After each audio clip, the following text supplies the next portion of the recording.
తాకట్టులో ఉన్న మీ బంగారాన్ని విడిపించి ఆ రోజు ఆన్లైన్ రేటుకి మేము కొంటాం. Bhavani gold company. నమస్కారం, వెల్కమ్ టు సుమన్ టీవీ. నేను గీతాంజలి. ప్రస్తుతం మనతో పాటు శివరుద్ర సాధువు గురుగారు ఉన్నారు. వారితో మాట్లాడదాం.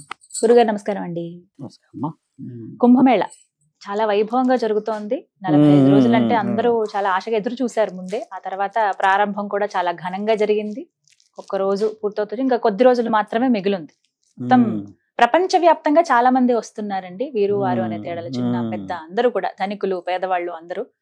ప్రత్యేకించి కొన్ని ఘటనలు కాస్త బాధ కలిగించాయి. ఏదైతే అంతమంది చనిపోవడం, సుమారుగా 40 మంది మరణించారు. ఆ తర్వాత మళ్ళీ వెంటనే ఇంకొక ఫైర్ యాక్సిడెంట్ చూసాము.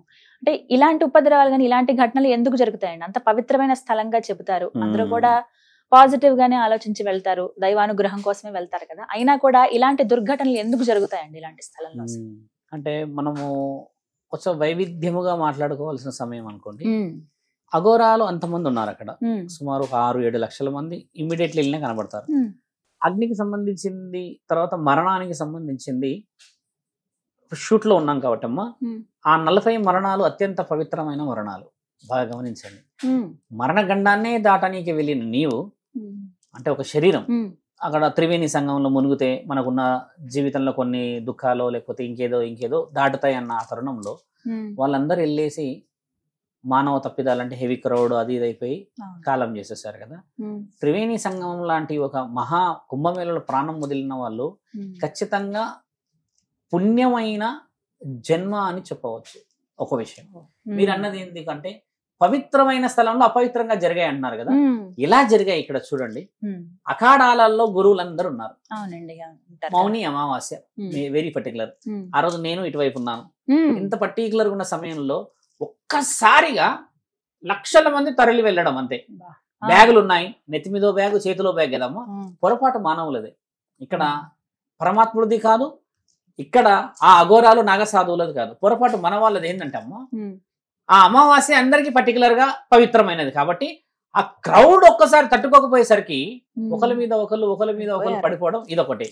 ఇక్కడ పవిత్రమైనది ఎందుకు అంటున్నా అంటే అమ్మా, ఎన్ని అలసిపోయిన వాళ్ళు అక్కడికి వచ్చారు మీకు తెలుసా అమ్మా. ఒక్కళ్ళు కూడా ఆనందంగా రావట్లేదు అక్కడ. మీరు గమనించండి, అందరూ బాధలతోనే.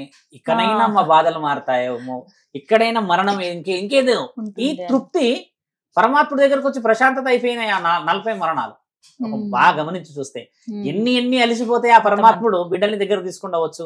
తర్వాత అమ్మా, ఆ నాగసాధువులు అఘోరాలు వీళ్ళందరూ అక్కడ ఇంత వైల్డ్ గా కూర్చున్నారు. ఎందుకు? కారణాలు ఏంటంటే, మీరు గాని కుటుంబంలో కానీ కొన్ని మరణాలు ఎలా ఉంటాయంటే అమ్మా, శాశ్వతంగా మనకి రోదన మిగిలిస్తాయి, దుఃఖం. కొంతమంది ఉంటారమ్మా, 10 ఏళ్ళైనా 6 ఏళ్ళైనా అది మర్చిపోలేని ఘటనల్లా ఉంటాయి కదా. ఇలాంటి వాళ్ళందరినీ మీరు వెళ్ళిన ఆ తరుణం, ఆ గంగలో చేస్తున్న ఆ స్నానాన్ని, మీతో పాటు వచ్చిన ఇలాంటి కొన్ని శక్తులు ఉంటాయి. అపవిత్రముగా అని కొన్ని పవిత్రముగా అని, కొన్ని శాంతి కాలేవు ఆత్మలని ఇంకా తిరుగుతూనే ఉన్నాయని కొందరు అంటారు. అంటే దీన్ని మన దగ్గర అమ్మ పితృపక్షాలు అంటారు, పెద్దర అమావాస్య అంటారు మన దగ్గర. అలాంటిదే ఈ కుంభమేళకు సంబంధించి త్రివేణి సంగమం వెళ్ళినప్పుడు ఈ అఘోరాలందరూ అంతా ఏం చేస్తారంటే అమ్మా, నీతో పాటు వచ్చిన ఆ శాంతి కాబడలేని ఆత్మలని స్వీకరించగలరు వాళ్ళు. అంత శక్తి వాళ్ళ దగ్గర ఉంటది కాబట్టి చాలా దగ్గరగా ఉండి చూసుకుంటారు. అలా ఎలా చూసుకుంటారు అసలు? వాళ్ళకి అంత ఆలోచన ఉందా అని మన ప్రేక్షకులు అడగవచ్చు. ఒకవేళ మీరు ఆయన అడిగినా కూడా దాని ముఖ్యమైన ఉద్దేశం ఏంటంటమ్మా, అక్కడికి చాలా మంది కర్మకాండలు చేసినా కూడా అశాంతులని, మాకేదో కోల్పోయినాయి ఉన్నాయని చెప్పిన వాళ్ళు ఒక దీపం గంగాహారతి పెట్టి వెలిగిస్తున్నారు కదమ్మా. వీళ్ళు పెడుతున్న ఆ ప్రతి దీపం అఘోరాలు స్వీకరిస్తుంటారు అక్కడ. అందుకు వాళ్ళు ధ్యాన ముద్రలో ఆ ముంగడ అగ్నిహోత్రం పెట్టుకొని మహారుద్ర యాగం చేసుకుంటూ వాళ్ళ గురువులు ఇచ్చిన ఆ మహాబలాన్ని కళ్ళు మూసుకొని త్రిశూలాలను పెట్టుకొని గమనించి తీసుకుంటున్నారు వాళ్ళు. ఇది మనం తెలుసుకోలేక వాళ్ళని చూడాలని ఉత్సాహం ఒకటి, ఫొటోస్ తీసుకోవాలని చేస్తే వాళ్ళు ఉన్నదంతా లోక కళ్యాణం కోసం. ఇందులో పరమాత్ముడి మాట ఏముందంటే అమ్మా, బిడ్డలు అలసిపోయి ఎన్నో కోల్పోయి నేనున్నానన్న సంగతి మర్చిపోయారు. కళ్ళు మూసుకున్నామని మనం ఏమంటున్నాం? శివుడిని అంటమ్మా. చాలా మంది దొంగ నిద్ర నీదే అంటారు శివుడిని. నాస్తికులు అంటారు, చాలా మంది అంటారు దొంగ నిద్ర శివుడిది. ఆయన ఉండంగా ఎందుకు అవుతున్నాయి? ఆయన సృష్టికర్త కదా. ఆయన ఉండంగా ఈ భూకంపాలు ఎందుకు వచ్చింది? అక్కడికి వెళ్ళిందే ఆయన కోసం, అయినా సరే మరణాలు, అన్ని మరణాలు కదా. ఇలాంటి అంతరార్థం ఏంటంటమ్మా, అక్కడికి వెళ్ళిన మరణాలన్నీ పరమశివుడైనా ఏ దేవుడైనా ధర్మాన్ని చూస్తాడు. ధర్మం, సత్యం, ఇదే నిజం. ఇవి కలిసి తెలిసిన రోజమ్మా శివుడు ఎక్కడున్నా శివుడే, ఇక్కడ నుంచైనా పవిత్రమైనదే. అలాంటిది లేని వాళ్ళం అక్కడికి ఈ రోజు వెళ్ళడానికి గల ముఖ్యమైన ఉద్దేశం అంటే సాధువులం కాబట్టి తెలవాల్సిన అవసరం ఏంటంటమ్మా, అక్కడ ఎవరు ఎక్కువ శాతంగా మునుగుతున్నారు తెలుసా అమ్మ? పాప ప్రాయశ్చిత్తం కోసం ఒక 90% చాలా మంది వెళ్తే 10% మంది పాపాన్ని పొడిగించడానికి వెళ్తున్నారు. ఎలా పొడిగిస్తారు పాపాన్ని అంటే, ఇప్పుడు ఏదో జన్మలో ఏదో పాపం చేశారనుకోండి, ఇప్పుడు ఒక గంగలో మునగకపోతే నీ ఆయుష్ ఇంకో 5 ఏళ్ళకే ఉందనుకోండి, బై డిఫాల్ట్ నిన్ను ఆశీర్వాద బలమిచ్చి తీసుకెళ్తున్నాడు కుంభమేళకి పరమాత్ముడు. అందులో మునిగి నువ్వు 90 ఏళ్ళకి రావాలి, 90 ఏళ్ళు నువ్వు చేసిన పాపాన్ని అనుభవించాలి. అప్పుడే కదా మరో జన్మ నువ్వు ఫిల్టరైజేషన్ అయి పవిత్రమైన జన్మ జన్మిస్తావు. ఇలా కొన్ని ఈ అఘోరాలు సాధువులు చెప్పకనే చెప్తున్నారు, మీరు తెలుసుకోండి. ఇక్కడికి రావడం చేత మీ శరీరాలు శుద్ధి చేయబడుతున్నాయి కానీ మీ ఆత్మలు కాదు. వాళ్ళు చెప్తున్న వర్షన్ ఇవి. ఆత్మలు శుద్ధి కావాలంటే ఇక్కడ దాకా రాకూడదు, మీ ఇంట్లో కూడా చేసుకోవచ్చు. నీ ఇంటి దగ్గర కూడా గుడి ఉంది, శివుడు అక్కడ కూడా ఉన్నాడు అని అంటే మన వాళ్ళందరం శరీరాన్ని కడుక్కోవడానికి మాత్రమే అమ్మ అక్కడ దాకా వెళ్ళేది. మనసుని కడగాలి, మనసుని అంతఃకరణ శుద్ధి చేసుకోవాలి అంటే మాత్రం ఏ స్థలంలో కూర్చున్నా పవిత్రమైన స్థలం. ఆ సాధువుల దగ్గర ఈ ప్రశ్నలు అడగాలి మనం. స్వామి మా వాళ్ళు చనిపోయారు, వాళ్ళ ఆత్మ శాంతించిందో లేదో మీరు చెప్తే మేము ఏమైనా పూజలు చేయాలా, పాటించాలా అని చెప్తే వాళ్ళు దాని నియమాలు చెప్తారు. ఇక్కడ మన వాళ్ళు అది చెప్పట్లేదు. సెల్ఫీ అని దగ్గరికి పోయి సెల్ఫీ తీస్తే చాలా మందికి మూతులు వదిలిపోతున్నాయి మంచిగా, అట్లా చాలా మందిని కొట్టాలి. అలాంటి వాళ్ళకి ఇప్పుడు బుద్ధి వస్తుంది. ఇప్పుడు వాళ్ళు అక్కడ ఉండడానికి గల కారణం ఏంటంటమ్మా, నీ యొక్క దరిద్రం, నా యొక్క దరిద్రం, సమాజంలో ఉన్న కొన్ని అపవిత్రమైన దరిద్రాన్ని వాళ్ళు స్వీకరిస్తున్నారు. స్వీకరించి ఏం చేస్తారా స్వామి? బాగా గమనించాల్సిన ప్రశ్న ఇది కూడా అడుగుతారు మన వాళ్ళు. వీళ్ళందరికీ ఏం పని లేదా? ఈ ఆత్మలు బంధాలు బిందాలు అన్ని పట్టుకొచ్చి వీళ్ళు ఏం చేస్తారంటమ్మా, ఇది మేళ. ఏం మేళ అంటే అమ్మా, ఇది కుంభమేళ. కుంభ అంటే తెలుగులో కలశం. ఈ కలశ బంధనం ఉంటది అక్కడ. దాని ద్వారా పరమశివునికి అప్పచెప్తారు వీళ్ళంతా. Direct approval. ఎందుకంటే నీవు నమ్మలేవు, లేదా నువ్వు నమ్మిన పరమాత్ముడు నీ దాకా రాలేకపోతుండు. కానీ అనునిత్యం ఆయన గారి యొక్క పూజ నియమ నిబంధనల్లో ఉన్న ఆ సాధువుల మాట అయితే కంపల్సరీ వింటాడు. కాబట్టి స్పెషల్ అప్రూవల్. ఎట్లా?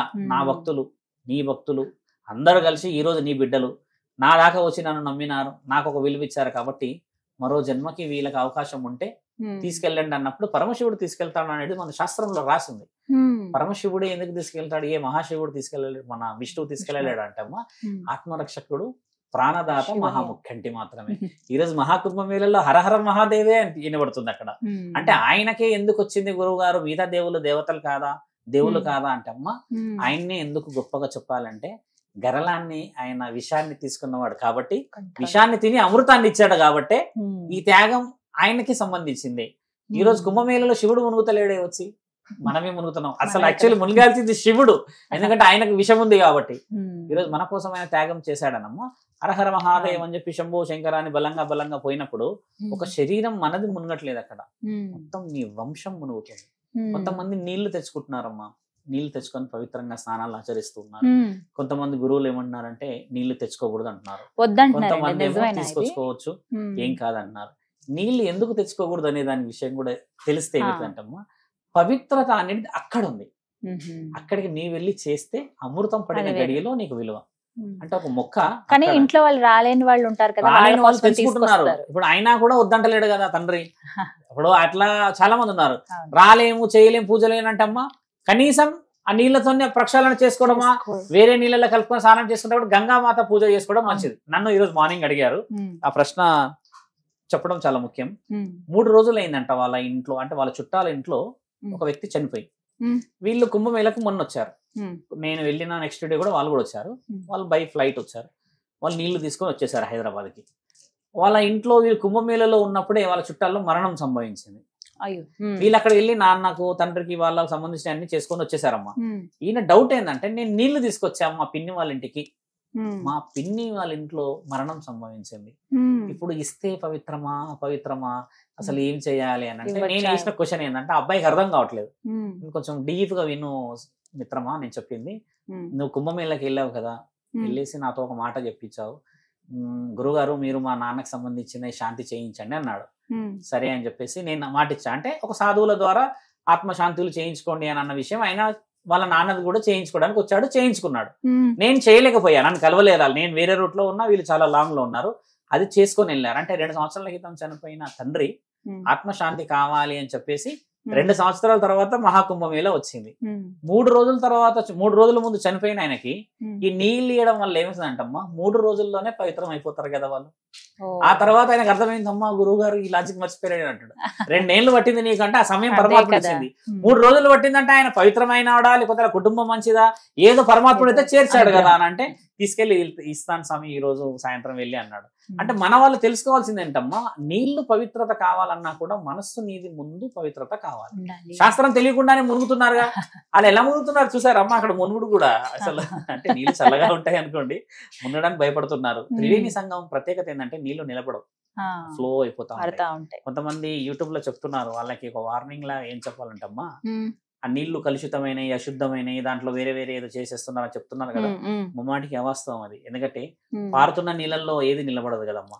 ఒక సర్ఫం వచ్చి నిలబడ్డది మొన్న మీరు చూసి ఉండొచ్చు వీడియోలో, బయటకు వచ్చి నిలబడింది. అది నైట్ టైమే వచ్చింది అక్కడికి. అలాంటివి ఉన్నా కూడా ఎవరికి ఏం కాలేదు ఇంతవరకు. మొన్న ఒక అతను అంటుండు స్వామి స్కిన్ ఎలర్జీ అయింది అని అంటే స్కిన్ ఎలర్జీ అంటే ఇష్టంగా పోయినావా ఎట్లా పోయినా ఇష్టమే లేకుండా నాకు అన్నాడు కదా. అందుకే మన స్కిన్ ఎలర్జీ అయిందంటే నవ్వుతున్నాడు. అంటే ఇష్టంగా పోయిన వాడు మనసు పెట్టిపోయిన వాళ్ళకి పవిత్రతమ్మా భక్తి ప్రధానం. అదే ముఖ్యమైనమ్మా. చక్కగా చెప్పారు గురుగారు. నమస్తే అండి. నమస్కారం అమ్మా.